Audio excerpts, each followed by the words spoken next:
our next guest is a 25-year veteran law enforcement professional. He served as a SWAT team member and sniper and a police firearms instructor for 19 years. He's also a certified instructor in handgun, shotgun, rifle, long-range rifle, submachine gun, lever action, and carbine. That's quite a list. He's also taught gunsmithing classes. I'm trying to tell you, this guy knows his stuff. He has experience as a narcotics officer, a gang officer, a range master, and this after serving 18 years in patrol division. This man knows what really happens on the streets, and he knows that gun control measures the feds are pushing will have absolutely no effect to prevent violence. Please welcome Mr. Don Hudgins.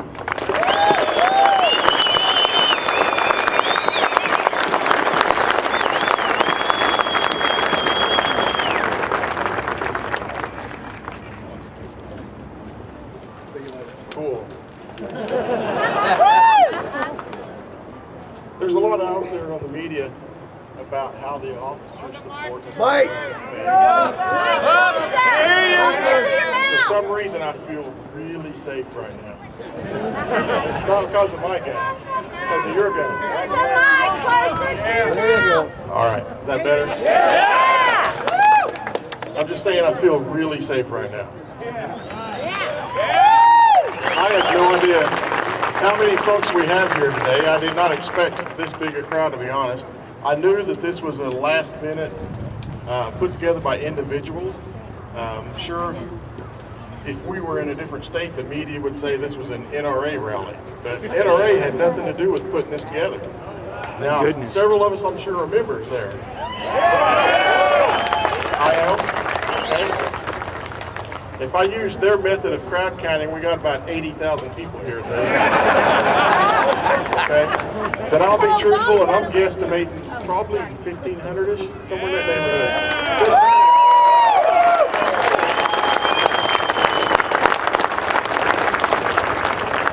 Yeah. The Million Mile March, remember that one? They said they had whatever millions, and people actually counted, and it was like 70,000 or something like that. Okay. Well, I'm going to give you guys a history lesson. Now, I hope you brought cans because there's a test later. No, not really. I'm going to talk a little bit about the Supreme Court decision. Okay, Heller versus, or actually Washington D.C. versus Heller. Just a few years ago, a guy who actually happened to be a police officer filed for a permit to have a defensive handgun in Washington, D.C. Now, he planned this out. All right. The Harley's drowning you out. Well, Mr. Heller planned this out, and he filed for the application, and of course the people in Washington, D.C. turned him down. He appealed the decision, and the local court there affirmed the gun ban in Washington, D.C. He then appealed it to the district court of that area. They upheld his Second Amendment rights, at which point the city of Washington, D.C. filed and went to the Supreme Court. So it was Washington, D.C. versus Heller. The Supreme Court looked this over. They researched history. That's why I'm talking about history today.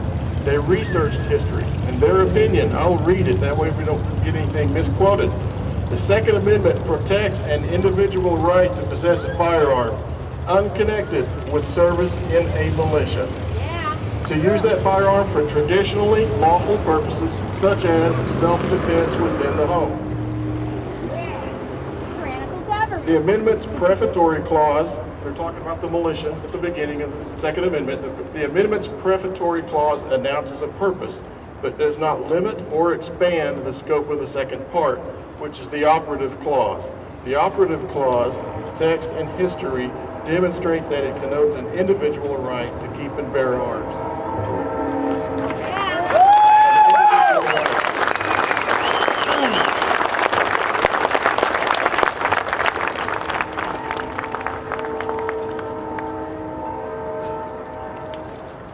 The Anti-Federalists feared that the federal government would disarm the people in order to disable this citizens' militia, enabling a politicized standing army or select militia to rule. The response was to deny Congress the power to abridge the ancient right of individuals to keep and bear arms. That is, the ideal of a citizens' militia would be preserved. So they keep talking about militia. So let's go to history and talk about what is a militia. You're absolutely right. 1791, December 15th, 1791 was when the Bill of Rights was ratified. Less than 6 months later, those same congressmen, senators, those same politicians passed another law, the Militia Act of 1792. Okay? These are the same people who wrote the Second Amendment. So I'm guessing if we read their words that we may understand what they meant by the word militia. Does that make sense? All right. I'll try to stay back. I keep walking around. All right. The Militia Act provided power to the president that did not exist before the law went into effect, the power to call upon the militia. Whenever the United States shall be invaded or be in imminent danger of invasion from any foreign nation or Indian tribe, it shall be lawful for the President of the United States to call forth such number of the militia. The Militia Act also defined the militia as every able-bodied free white male between 18 and 45. Now understand, this was during a time when slavery was legal, so they put in that they had to be free white males, okay? It required those members to furnish their own military-style weapons. Geez, I wonder. Remember the last assault weapons ban? Banned bayonet lugs, right? Makes sense. We do a lot of those bayonet charges these days. Yeah, there's even a separate category in FBI stats for bayonets, isn't there? No, there's not. I'm joking. Okay. Every citizen, I'm talking about the militia, every citizen who's enrolled and notified shall within 6 months thereafter provide himself with a good musket or firelock, a sufficient bayonet and belt, 2 spare flints, a knapsack, a pouch, a box to contain not less than 24 cartridges suited to the bore of his musket or firelock. It's basically naming all the equipment carried by soldiers of the day that the citizen militia were to provide for themselves, military equipment. Okay? Right.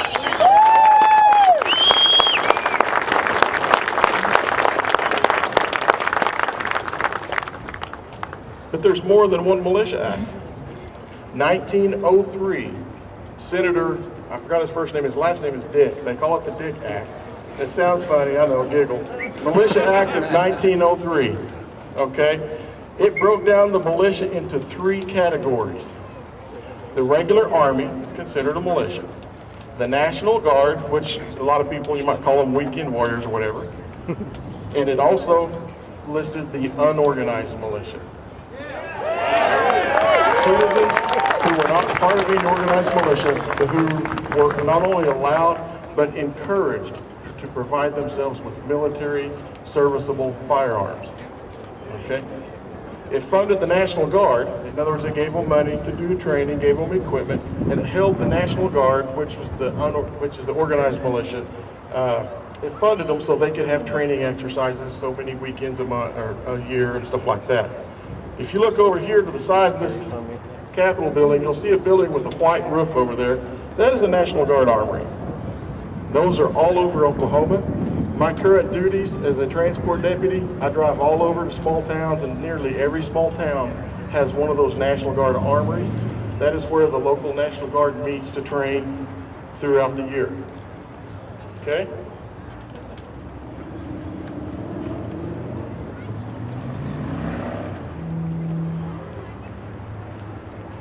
It's breezy out here.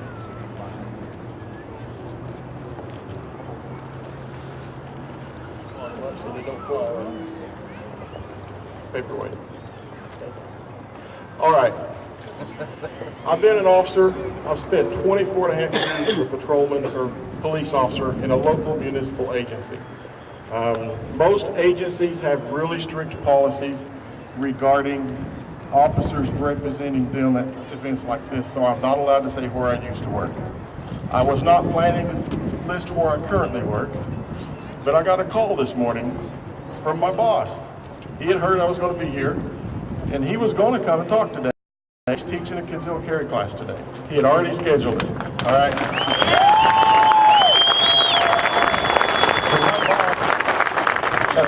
County Sheriff's Office blessed me to use his name and his agency. I used to have an NRA sticker on some of my personal equipment in my patrol car at the old agency, and they made me take it off. Okay. So that was a chief from years ago, not the current chief. So just to be fair, okay. But just say it's a different environment where I work now, and I've always reminded people how much I love my job. All right. It was 1989. Actually, it's 88. There was this young, skinny guy that had hair that kind of looked like me. He was out on patrol one day, and he made a traffic stop. The guy had arrest warrants. Car's out in the middle of a busy street. So I ended up having to impound the car. During my inventory of that car, I found 2 fully automatic FN FAL rifles. Okay, 2 of them. He had about 800 rounds of ammunition, loaded magazines. Now those weapons were illegal. Okay, I presented charges to federal court, and they were dismissed. Okay, fully automatic weapons found during an inventory of a vehicle, just so I could log down what he had to basically protect myself in case he claimed I stole something. Okay, inventory, it's standard procedure. Found 2 machine guns, a felon, convicted felon with 2 machine guns. He was not prosecuted. Okay, fast forward a year and a half later, a guy that kind of looks like me was wearing a mullet and a beard, and he was buying dope for a living for his job. I was a narcotic officer. I walked in. That guy was a little thinner too. But anyway, I walk into this house with intentions of trying to buy illegal drugs, working a drug case. And who is sitting there with a house full of guns? But this guy I got these machine guns from a year earlier. He's like, "Don't I know you from somewhere?" Oh, no. And I'm a narc. I don't have a gun on. I don't want them knowing. I'm wearing a wire. I'm in here doing my job, but I'm not wearing a gun in case sometimes they would pat you down. Okay. Imagine, they could hear my heart thumping over that monitor. And I'm like, "Yeah, you kind of look familiar." I couldn't figure out, why, but you kind of look familiar. I made up a story. He hangs out at one of the local strip clubs. I think I might have seen you at the strip club. Yeah, that must be it. We got through it. I bought the dope. We worked the case. We hit his house with a warrant later. Guess what? More illegal guns. More charges dismissed. 2. Okay? A few years after that, this same guy test drove a pickup from a local car dealer, and he forgot to bring it back. A couple of days after that, he was involved in a high-speed chase and shootout with police officers in Little Rock, Arkansas, after he robbed a bank using that pickup. Finally, they prosecuted him. Okay. Our problem isn't these folks out here with the AR-15. Our problem isn't with that kind of thing. Our problem is the revolving door prison system. Okay, that is our problem. If you want to stop violence, lock up violent people. It seems really simple. Okay, our prisons are full. Now I'm against drugs as much as anybody else. I used to work narcotics. Okay, I've had people in my family ruin their lives with drugs, but they're not violent. They're not over here killing people. They're hurting themselves and their families, yes, but they're not over here killing people. Why is our prison full of non-violent offenders and we're releasing sex offenders and violent offenders early?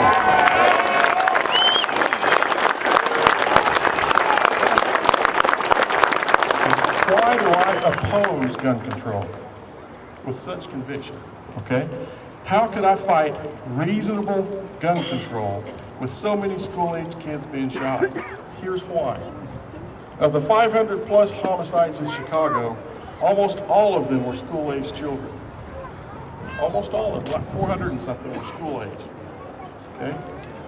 It's tragic they were killed. I agree. It's horrible. But what's more tragic? That they got killed, or that their own actions got them killed? They were members of drugs, many of them were in those bad situations. Okay? To me, it's tragic more so that our society has declined so much that our families across America have disintegrated to a point that so many are dependent upon the government for their very survival. They are not capable of fending for themselves because of non-existent parenting and education. In history, most repressive governments took steps to make people dependent upon the government. How many read about the soup kitchens and stuff that Nazi Germany had? Or saw the pictures of the trucks driving around handing out loaves of bread? Okay? I used to work with a lady when I was a teenager, and she had a number tattooed on her arm. One day I asked her, what's that number? When did you get that tattoo? When she was a child, she was in a concentration camp. She was a Jewish lady. And she taught me a lot. And I was a typical school kid. I hated history. I hated it. All it was trying to remember names and dates and places, and it was meaningless. When this lady told me her story, I kind of got a little interested. We had a student teacher show up in class one day. My history teacher in high school covered World War II in a week and a half. Names and dates. Regurgitate numbers so you pass the test, right? Well, this guy was a history buff. He brought in a Soviet sniper rifle. He brought in a German sniper rifle. He spent 3 days talking about Stalingrad. And I got interested in history because it started to mean something. Okay? If you folks who raised your hands a while ago who are teachers, seek out veterans. If you want to impact your kids, seek out veterans who've been in war to come and talk to your kids about what it's really like.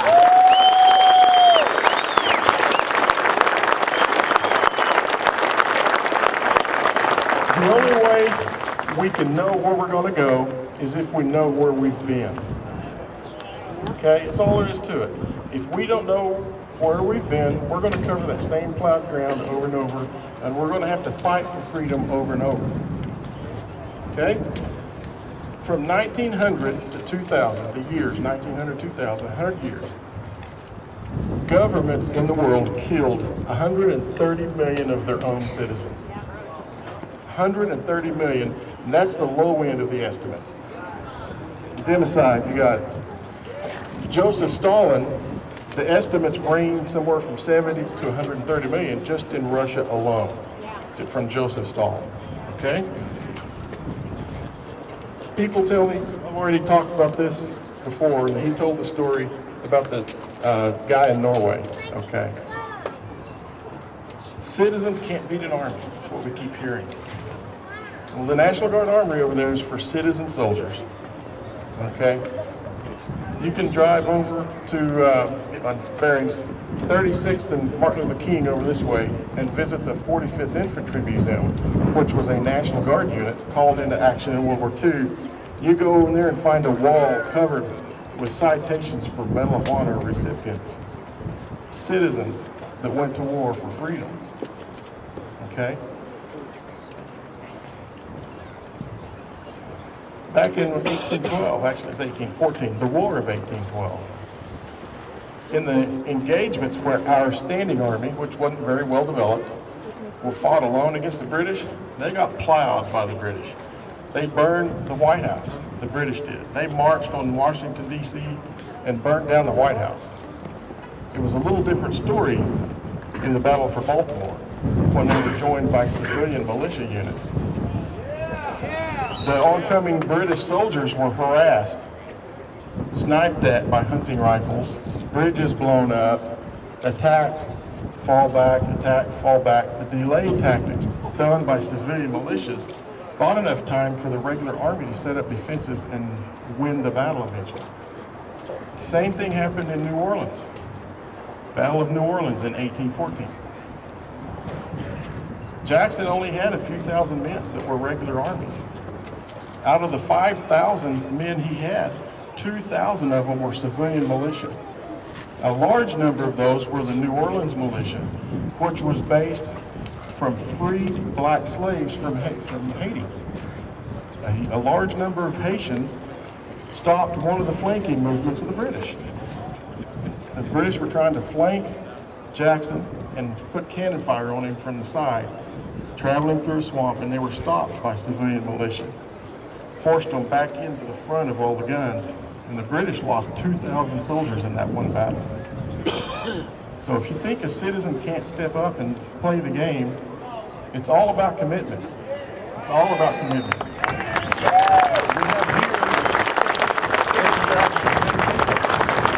here, all right? People ask me this all the time. As an officer, don't you feel outgunned facing some bad guy with an AR-15?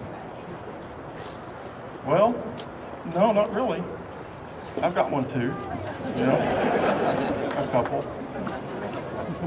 But I've faced armed criminals before, a guy with the machine guns. That's not the only machine gun I found in my career. I've gone into drug labs. I've gone into the drug houses. I've taken down gang houses. You know, me and one other guy against 30 gang members in a fight. I've done that, been there, done that, okay? But I'm not saying that for me. I'm saying that to explain that I would rather face a bad guy with an AR-15 than my wife and child have to face a platoon of M16s later.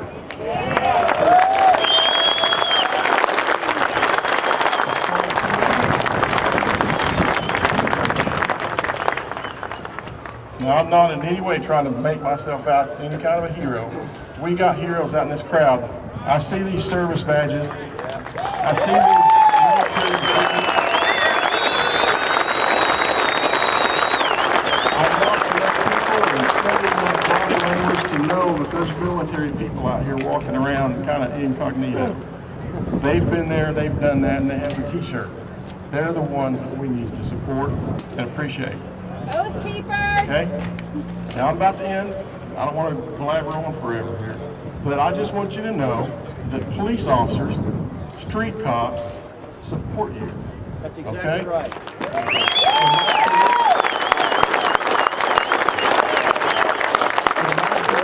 I've run into so few anti-gun policemen, I could count them without running out of fingers. Let's put it that way. Less than 10 probably. You're probably looking, especially here in Oklahoma, 99.9% of police officers support your rights.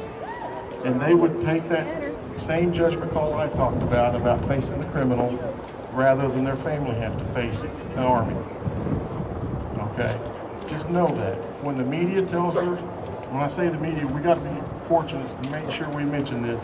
Our local media here, very much unlike the national mainstream media.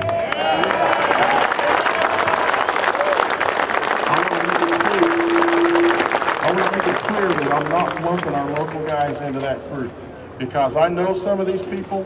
I've dealt with them over the years. They support your rights too. Okay, they may have a boss or somebody here and there that doesn't, but generally the local media does support the rights. Okay, their right is dependent upon this right. Amen. Okay. George Washington said that the Second Amendment is liberty's teeth. Yeah. So I refuse to hand over my teeth to anybody. Yeah.